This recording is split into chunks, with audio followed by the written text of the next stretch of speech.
מה את רוצה? מה אני רוצה? רוצה להגיד לך שלום, מה שלומך? מה שלומך? כן.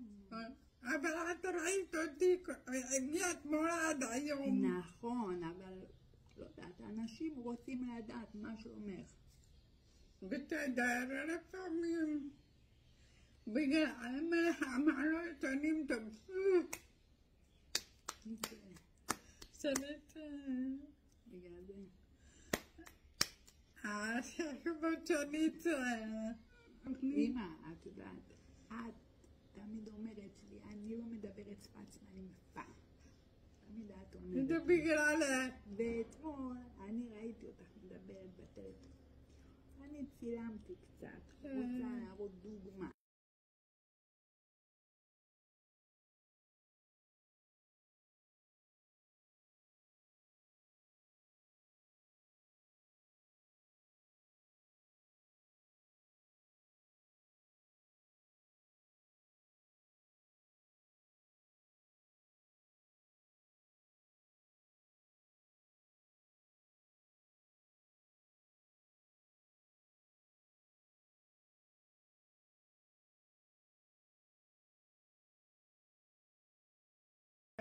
לא זוכרת?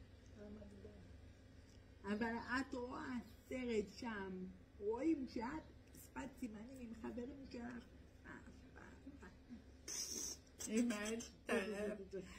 מאמה. גם.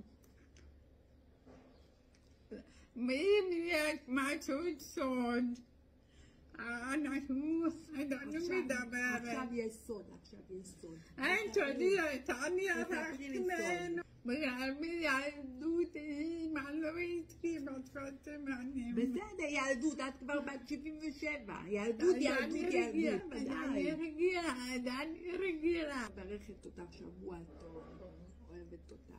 לחשוב חיובי. אם אני שומעת, אותו דבר גם שומעים.